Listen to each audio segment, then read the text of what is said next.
আজ আমরা সবাই ব্যস্ত, কেউ ক্যারিয়ারের পিছনে, কেউ ব্যবসার চিন্তায়, কেউ বা সংসারে দৌড়ঝাঁপে।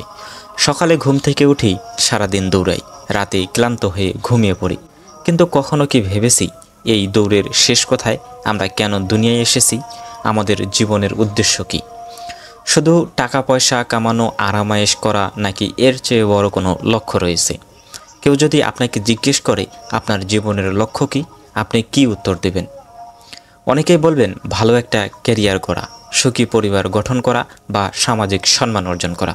কিন্তু এগুলোই কি আসল উদ্দেশ্য? আল্লাহ তাআলা বলেন, ওয়ামা খলাকতুল জিন্নি ওয়াল ইনসা ইল্লা লিয়াবুদুন। আমি জিন ও মানুষ জাতিকে শুধুমাত্র আমার ইবাদতের জন্য সৃষ্টি করেছি। সূরা আয-যারিয়াতের ৫৬ নম্বর আয়াতে আল্লাহ তাআলা এই কথা বলেন। এই আয়াত থেকে স্পষ্ট আমাদের আসল উদ্দেশ্য হলো আল্লাহর ইবাদত করা। কিন্তু ইবাদত মানে কি শুধু নামাজ, রোজা, হজ? না, বরং প্রতিটি কাজ যদি আল্লাহর সন্তুষ্টির জন্য করি সেটাই ইবাদত। আমরা যদি হালাল রিজিক উপার্জন করি সেটাই ইবাদত। যদি পরিবারকে সময় দেই সেটাও ইবাদত। যদি কারো উপকার করি, ভালো ব্যবহার করি, সেটাও ইবাদত। কিন্তু আজ আমরা কি করছি?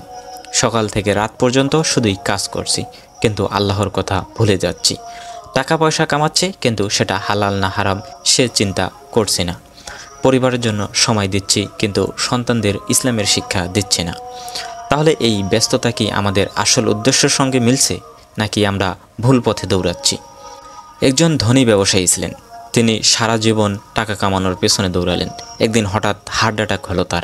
মৃত্যুসজ্জায় এসে তিনি আফসোস করলেন, আমি সারা জীবন টাকা কামালাম, কিন্তু আল্লাহর জন্য কি করলাম? এই গল্প আমাদের জন্য একটা শিক্ষা। আমাদের ব্যস্ত জীবন থেকে একটু সময় বের করতে হবে, তাহলে আমাদের আসল উদ্দেশ্যের জন্য ভালো।